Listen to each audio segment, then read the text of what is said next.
So I've got a lot of this wood stuff kicking around here.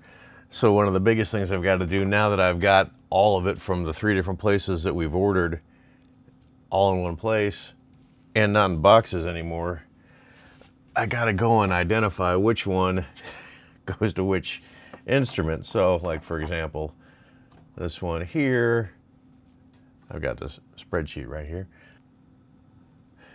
and this reference. This one here is FC07 from Wood from the West. That is the maple for the GL1 base. And it's the top, Wood from the West. So I'm making these groovy little tags. In a vague attempt, vain attempt, slight attempt, partial attempt, it's quite a substantial attempt, honestly, to keep all this stuff organized so when I start to build, I don't do what would be the invariable Kent thing to do and get into it and be all excited and be cutting away and then realize I have just cut the wrong guitar shape into the wrong piece of wood, and now, for reasons, I'm actually down a piece and can't swap them because that just would happen. It's my way. So I have this. So these two pieces here, that's going to be the base. Maple for the V5 top. I got two choices for that. This is a black limba body, which is going to go on the Sapel blank, which I inadvertently ordered glued, which is annoying because I'm going to have to cut it in half. Yeah, I got a redwood and ash for the next M5, which is that guy. Cherry for the next V5, which is one of those. I got some ash for a V6, which is one of those. And somewhere down there I've got, I think, alder for a V1, which will be that guy. So yeah, I guess I should get this stuff out of the shop and start, I don't know, doing something with it.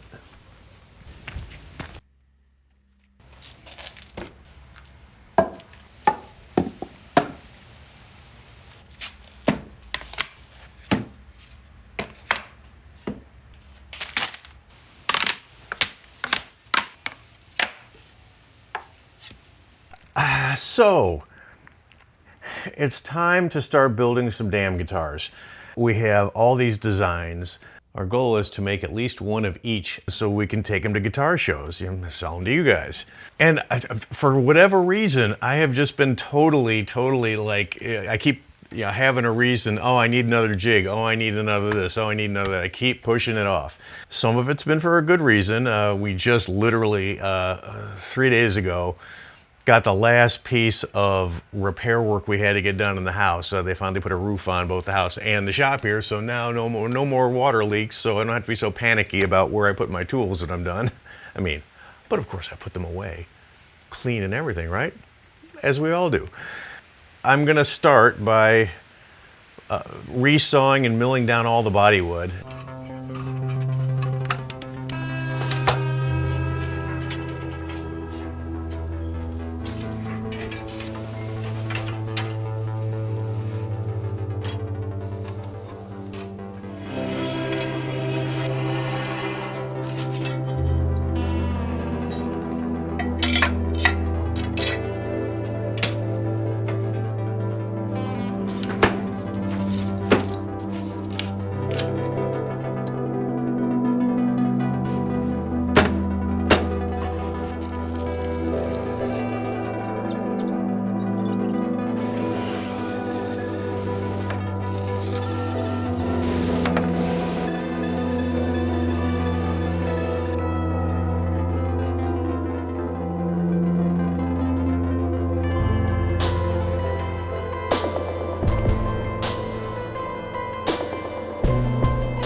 will be all the body blanks for the 7 guitars. In the process of gluing these up, I've got enough clamps to do maybe 3 at a time. These are all roughly, I think the widest body is about 18 inches. Is that right? That seems high, maybe 16. What I've always run into, because nothing in this garage is totally flat, you can see the floors have cracks galore, and everything is a little kind of wonky, and even my lovely new workbench is a little bit this way along the width. The length is nice and flat, but the width is a little weird. So I don't have a lot of great places to glue up something and make sure it's perfectly flat. So I've been looking up some things. I looked up, first of all, Rockler makes these groovy, ratcheted, clampy, hold everything perfectly flat, because that's what I end up with, is I end up with the boards, you know, end up a little like that sometimes after I've glued them up, and it's just a little. And I've got the drum sander so I can get rid of those problems should they arise, but I'd really like to not have to do too much of that. So looked up a couple videos, and what they suggested doing is buying some of this. Super Strut. This is 14 gauge, 10-foot lengths. I should be able to make 5 or 6 sets. Is that right? 5 or 6 sets. Yeah, 5 or 6 sets of these. And then what I'll do is I'll use these. God, I hope I measured this right. 5.5-inch carriage bolts, which, you know, will go in there and lock in place. I'll put the other one on the other side, tighten it down, and that will keep everything nice and flat. That is the plan. So first thing I got to do is make some. So I got to turn these into smaller pieces. I want to make sure I have plenty of space on the outside. So I'm going to have a set that are 24. I'm going to have another set that's 20. And then I'm just going to do, see where I'm at with 20s.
I believe it's worked. These things are holding it nice and tight.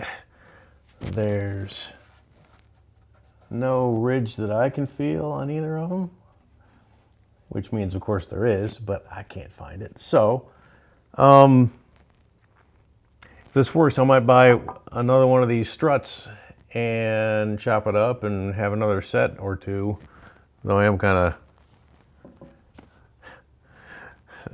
thin on clamps, at least of this length. So anyway, another nice thing about it is I can stack these things vertically out of the way while they dry and know they're not going anywhere.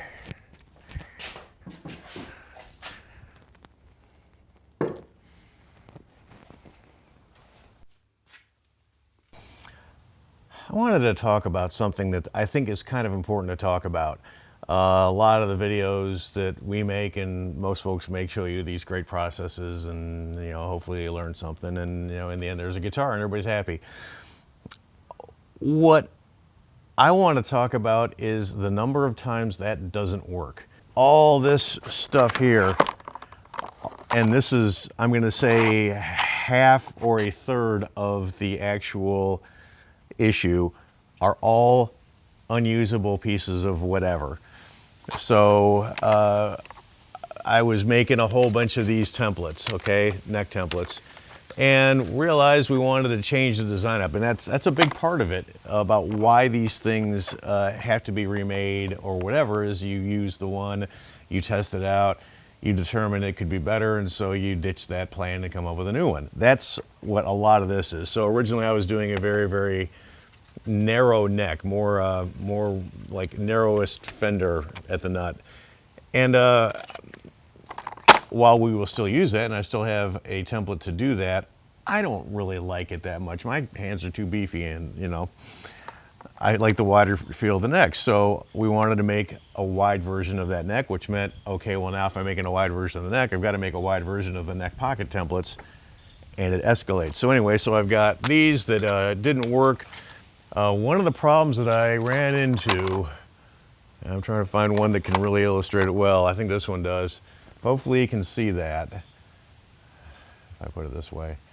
The laser table I was using to cut out a whole bunch of this stuff, the laser was out of alignment on the x-axis, so it was cutting nice and straight along the length of the thing, but across it was at an angle, which meant all of these really, really, really important precise indexing holes, and everything was off by, you know, a 32nd of an inch, and that's, you know, that could be 3 miles where guitars are concerned. So these, garbage. This was first attempt at doing a neck template for, or I'm sorry, a fretboard template for the lap steel. All of a sudden, right in the middle of the process, the laser decided to have a mind of its own. I've got an old neck template. This I think is actually a Stumac one, and you know, the number of times that I took a bite out of it with the router because I wasn't paying attention, or, well, I was paying attention, but just, you know, things happen. So I can't use that anymore. Here's our first version of the multi humbucker with the neck pocket and the indexing holes templates that I designed. It's a really great idea, but again, ran into that problem. I didn't know it. The laser was cutting weird, so my indexing holes are off a little bit. Can't use that. An original version of a V5 cavity template. Nothing really wrong with this. I'll probably keep that, but I've got a better one now. Original V4, same thing. I think I changed the design a bit, so this is probably useless. I made these guys. These were going to be my really clever neck or side bending jig for the semi-hollow that I'm doing. And so I made this whole plan and cut little pieces out that would wedge in place. So this whole inside part has these wedges. And the angle thing on the laser meant that all of these were not lined up. And this was after I thought it was fixed, because the first one I did on a CNC machine, not the laser cutter, out of MDF. And some of the MDF I had, for whatever reason, just kind of shredded. It was the weirdest thing. So when I ended up gluing it up, this is very uneven on the inside. It's going to be really hard to clean up and make useful, so I'm not going to use that. Hope I didn't need those templates anymore. Same with this. Because the alignment holes are off, I can't use it. These might be useful. I might still be able to use these in my new jig. Here's a couple decks that I made that I botched for whatever reason. This one, I cut the, mismeasured and cut my carbon slots too close to the edge of the neck. I'm really afraid if I start carving, I can get right into it, so that's probably useless. This neck was almost perfect, but there was an issue with the glue joint right here on the top of between the binding and the neck itself, and it's not usable. I mean, at least I wouldn't sell this to anybody. Maybe I'll put this on a test guitar of some kind. If there's some kind of body style or something really weird we want to do, where it's not intended for sale, it's just an experiment, because it's a freaking awesome neck, except for that one visual spot right where you're going to see it if you're playing it. So that's it. That's the point, is all of these problems have led to solutions, and the solutions have been more elegant. And because of the problems, I've learned something, sometimes very humbling somethings, and sometimes very, oh, well, what if this instead somethings. So just, you know, for what it's worth, when you run into issues like this, when you run into something and you're cranking along and it just doesn't work out, and believe me, I've been the guy who's been there where it's like I make the little mistake and all of a sudden I'm like, I shouldn't bother. Why am I doing this? There's no way. I just have to. I should give up. Don't. You know, they say every mistake is an opportunity, or words to that effect. And while I do believe it's true, I also know that there's nothing more annoying than having someone say that to you right when the mistake has just happened and all the work you've been doing is possibly for naught. So, a platitude can be totally unhelpful. But it's true. It's still true. It's still a valid statement. So take that all for what it's worth. This is all supposed to be fun, and allow yourself to make the mistakes. It's okay. It's just wood. Sometimes it's expensive wood, but it's just wood. If it can't be fixed, it can be remade, and most of it can be fixed. So anyway, we'll see you next time. Thanks for watching. Subscribe, like, share, algorithm away, and thank you.